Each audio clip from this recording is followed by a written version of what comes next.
Two men of faith, J.D. Vance and Pope Francis, each bring a unique story to the world stage. Though their backgrounds could not be more different, both have become symbols of transformation, resilience, and conviction in their respective spheres. Their journeys, shaped by personal struggle and spiritual searching, have led them to positions of influence where their words and actions resonate far beyond their immediate circles. Today, we explore the lives of these two remarkable individuals, whose meeting in the Vatican would come to symbolize a convergence of ideas, beliefs, and hopes for the future. J.D. Vance, the junior senator from Ohio, is a man who wears many hats. Rising from humble beginnings in the Appalachian region, Vance's life has been marked by a relentless pursuit of understanding the forces that shape American society. His journey from a troubled childhood to the halls of Yale Law School, and eventually to the United States Senate, is a testament to his determination and adaptability.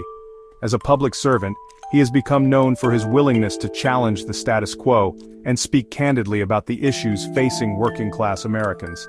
He is a political firebrand, a successful author, and a recent convert to Catholicism.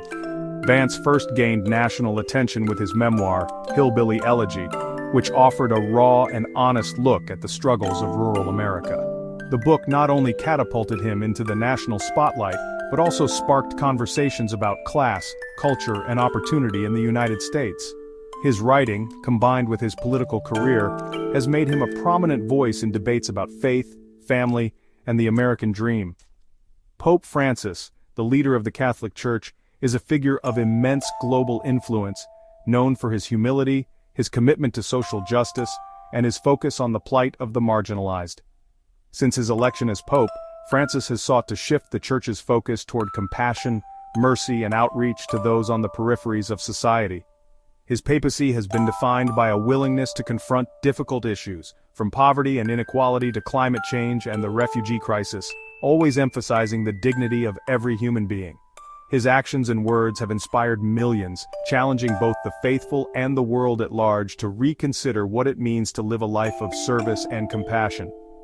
Francis's background as a Jesuit and his experiences in Argentina have deeply informed his worldview, making him a unique and sometimes controversial figure within the Church and beyond. In the tapestry of life, their paths crossed in a significant encounter. This meeting was not just a diplomatic formality, but a moment charged with symbolism and hope. It represented the coming together of two distinct yet complementary perspectives, one rooted in the American experience of struggle and renewal, the other in a global vision of faith and justice. J.D. Vance, once a self-described secular conservative, found his way to the Catholic faith in 2019. His conversion was not a sudden epiphany, but rather the result of years of questioning, searching, and wrestling with the deeper questions of existence. For Vance, Catholicism offered a sense of tradition, community, and moral clarity that he felt was missing from his earlier life. The rituals, teachings, and sense of belonging he discovered in the Church became a guiding force as he navigated the complexities of public life. His conversion experience, detailed in interviews and his own writings, spoke to a deep personal search for meaning and belonging. Vance has often reflected on how his faith journey has shaped his approach to politics, family, and service. He credits Catholicism with helping him find a sense of purpose and grounding, especially in times of uncertainty and challenge. Through his story, Vance has encouraged others to seek out their own paths to faith and understanding, regardless of where they begin. Pope Francis, born Jorge Mario Bergoglio in Argentina, rose through the ranks of the Jesuit order, becoming a cardinal and eventually ascending to the papacy in 2013. His early years were marked by a deep commitment to education, social justice, and pastoral care. As a Jesuit, he embraced a life of simplicity and service, often working among the poor and marginalized in Buenos Aires. These formative experiences shaped his vision for the Church and his approach to leadership. Their lives, seemingly worlds apart, intersected in the heart of Rome on a day of immense religious significance.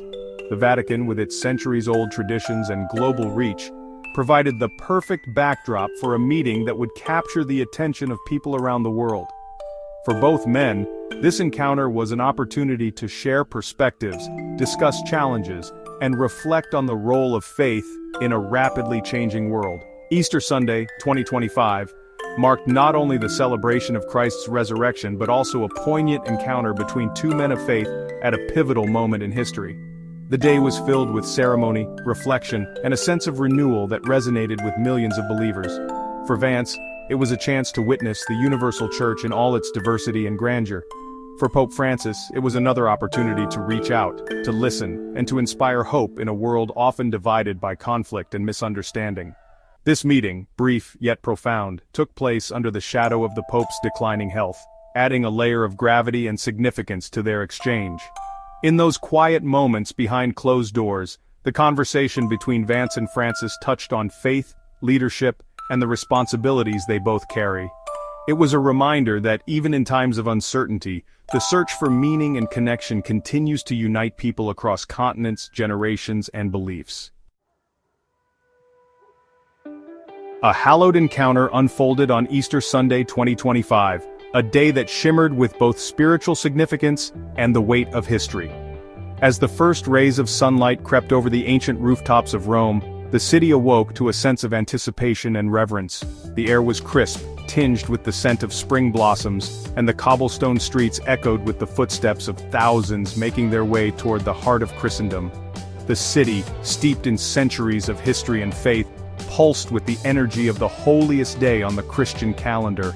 Pilgrims from every corner of the globe, some having journeyed for days, converged on St. Peter's Square, their faces alight with hope and devotion. Tourists mingled with the faithful, all drawn by the promise of witnessing a tradition that has endured for generations.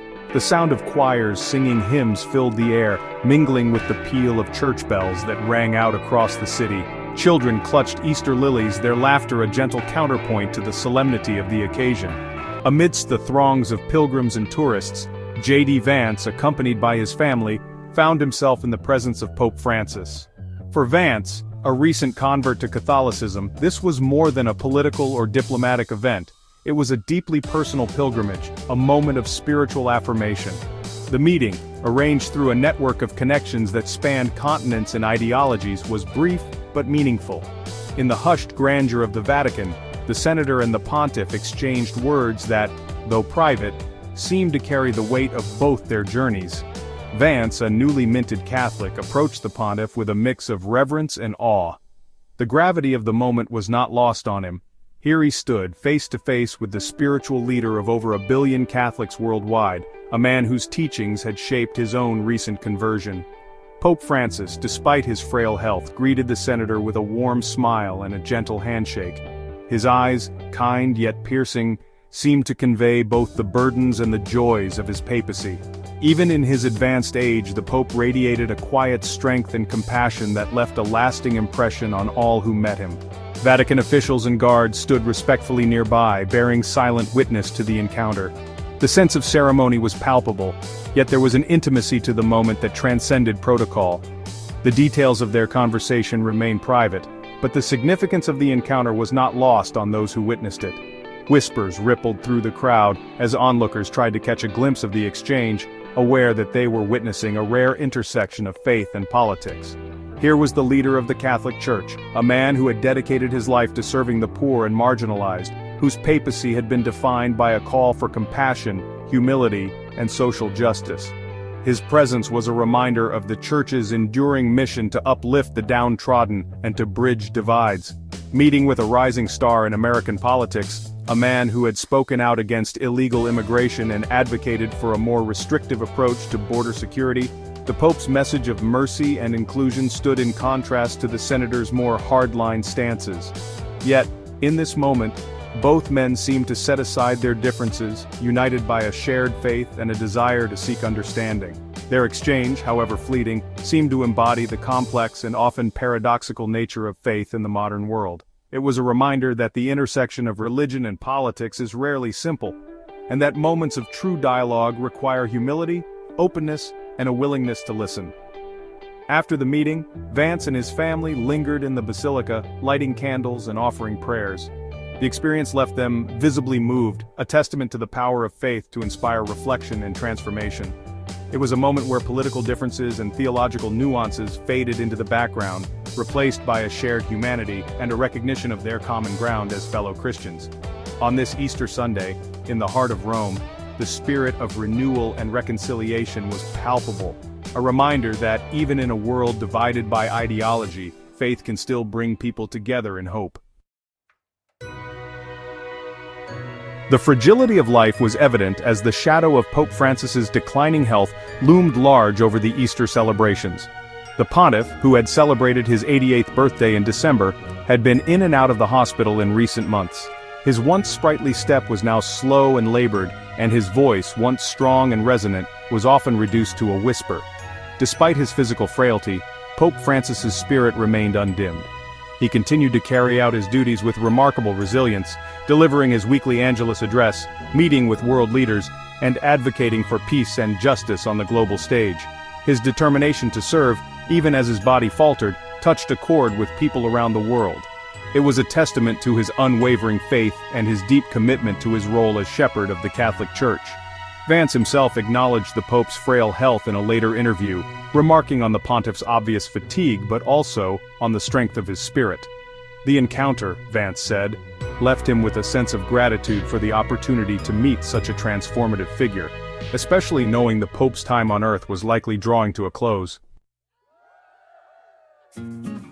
As the sun set over the ancient stones of the Vatican, a sense of anticipation filled St. Peter's Square. Pope Francis, standing before a sea of faces from every corner of the globe, prepared to deliver what would become his final public address before a pivotal meeting with Senator J.D. Vance. The air was thick with expectation, as pilgrims, locals, and journalists alike gathered to witness a moment that felt both historic and deeply personal. The Pope's words, spoken with a quiet gravity, seemed to hang in the air long after they were uttered. Throughout his papacy, Francis had become known for his unwavering commitment to social justice, and on this evening, his message was no different. He spoke not just as a religious leader, but as a moral voice for the world, addressing issues that transcended borders and politics. Addressing the vast and diverse crowd, Pope Francis called for a renewed sense of compassion and understanding. He urged those listening, both in the square and around the world, to open their hearts to the marginalized, to those who have been pushed to the edges of society. He spoke passionately about the need to reject the forces of fear, suspicion, and division that so often drive people apart, especially in times of uncertainty. How much contempt is stirred up at times towards the vulnerable, the marginalized, and migrants, the Pope lamented, his voice echoing across the square and into the hearts of those present. His words were a direct challenge to the rising tide of exclusion and hostility that has swept across many nations in recent years. He reminded the world that the true measure of a society lies in how it treats its most vulnerable members. The significance of his message was heightened by the knowledge that, within hours, he would meet with Senator J.D. Vance, a politician whose views on immigration have often stood in stark contrast to the Pope's own. For many observers, the Pope's words were more than a general appeal. They were seen as a subtle yet unmistakable critique of the growing wave of nationalism and anti-immigration sentiment that has shaped political discourse in recent years. Outside the Vatican walls, journalists and commentators speculated about the timing and intent of the Pope's address. Was this a carefully crafted message aimed at influencing the upcoming conversation with Vance? Or was it a broader statement, meant to remind the world of the Church's enduring commitment to the dignity of every human being, regardless of nationality or status? Behind closed doors, the meeting between Pope Francis and Senator Vance was shrouded in secrecy. The world could only wonder, did the Pope directly confront the senator about his stance on immigration?